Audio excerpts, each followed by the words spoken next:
Hello, wonderful people. I'm here with a new game, Overwatch, as you can see. Now, I haven't played in a while, so please forgive my gameplay. But if you have any tips of how to be a good Mercy player, please leave a comment.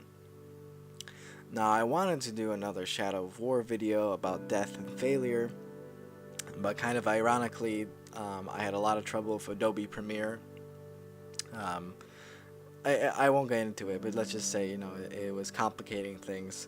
So I took it as a sign from the universe to talk about something I'm more passionate about. Now, I want to talk about compassion and kindness. I think they're synonymous, but I want to have a definition for compassion. Give you guys a definition. When I think of compassion, I think that when you look at somebody, you know that they are divine. They are an infinite spirit, just like you are. They are creating their realities, just like you're creating your own reality. That no matter what the body and their personality self is telling you, at the core, they are just a reflection of you. If we're all part of the one infinite creator, that just means we're all different reflections. So what that means to me, compassion, true compassion, is practicing the golden rule, which is treat others the way you want to be treated. And that means, for me, energetically speaking too, it means, okay, yes, being kind, kind actions, kind words, but also, kind thoughts. Your thoughts are very important too, what you think about somebody. If you are thinking bad thoughts about somebody, they're just going to show it to you eventually. And I think in our society, we don't really talk about that. We don't talk about like it's okay, it's okay to gossip. It's okay to think bad things about somebody else because they did something to you. And for me, the golden rule is so important to remember because we are all breathing one air. We are just on this one earth. And we have one goal, I think, is to thrive, to be joyful. And I see a lot of people that don't use this rule. They don't really think about it. I had this trip in Wisconsin. Some people were just really the opposite of kind, saying very negative things. They were military folks, which, I'm not saying anything bad about the military, but I could see, they had like this boyish humor, just like kind of, I think it's called negging.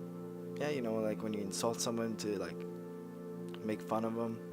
I don't get that. I don't get what's so funny about that. But when it comes to compassion, I think it's also important to have self-compassion. How many of us are our own worst enemies? I think I was. I think I was my own worst enemy. I would build up things in my mind so awfully.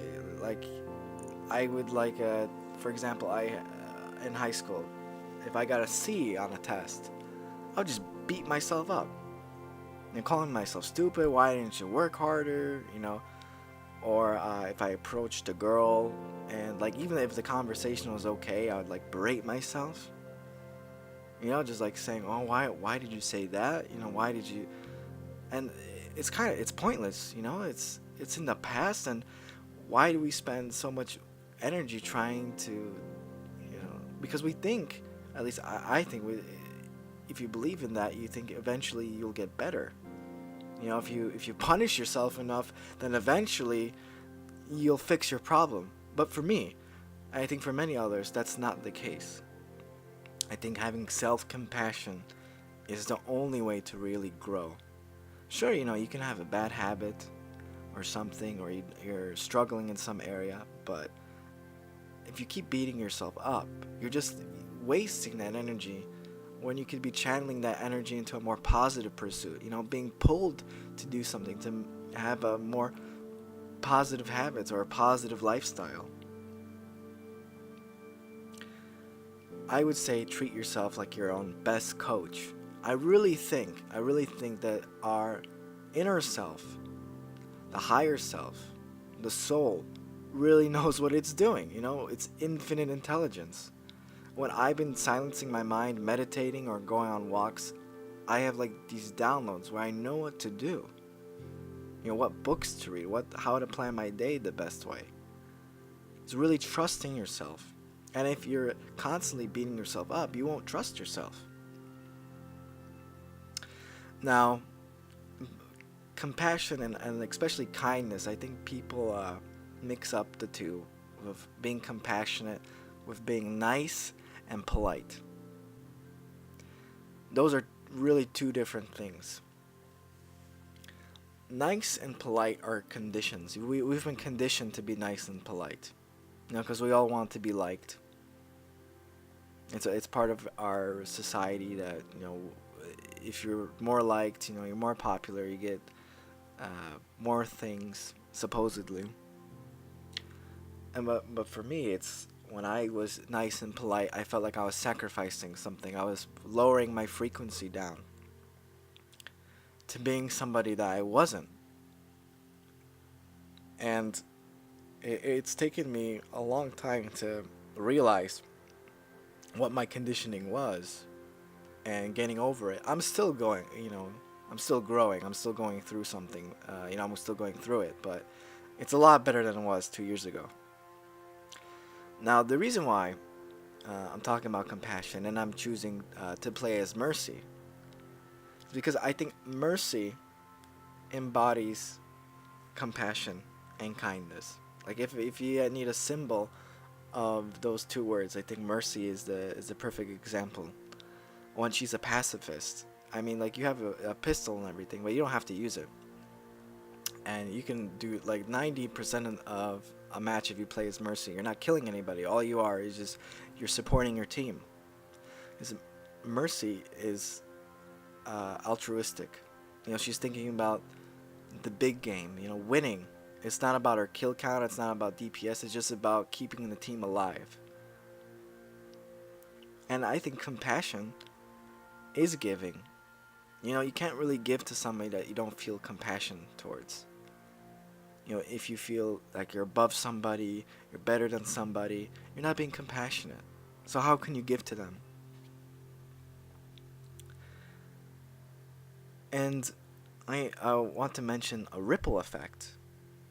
When you start to be more compassionate, when you start to be more kind, and you're kind to others, you're leading by example, that energy spreads. Have you met somebody who's just so happy with their life, and they look at you and they see the beauty in you, they see the power, the potential in you?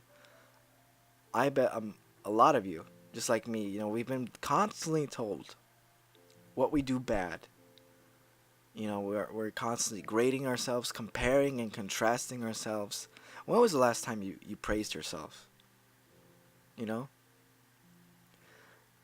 And I'm really curious of what you guys think, guys. I know there's different philosophies, like, oh, if they keep, getting praised, they'll be in their little fairyland. But there's gotta be a balance, Of course you want to grow, of course you want to get better, but do you have to treat yourself like some kind of slave? It's almost normal to self-deprecate ourselves. And I think the soul only grows through kindness. We are beings naturally programmed to go to pleasure. I'm not saying pain. You can avoid pain and go for pleasure, but what I'm saying is that when we praise ourselves, when we reward ourselves, we tend to repeat that action. So it's really counterintuitive, to try something new, to, try a new project, try a new lifestyle. It doesn't work out and you berate yourself, you beat yourself up. when you could just be kinder to yourself. You could be kind, compassionate, say, hey, it didn't work out like this match right now. I we lost. You know, in this community, they would blame each other. Oh, you didn't do that. You didn't heal me. You didn't cover me. And that's just wasting energy. If you could just look at this defeat, this failure, say, hey, I can learn from this match. You know, maybe if I covered better. But it's okay. You know, I did my best. I did my best. I can get better. I am getting better. This is just a temporary setback. Alright, guys, that's it for today. I wish you all the best. Start being compassionate and kind. And I wish you a great and happy day.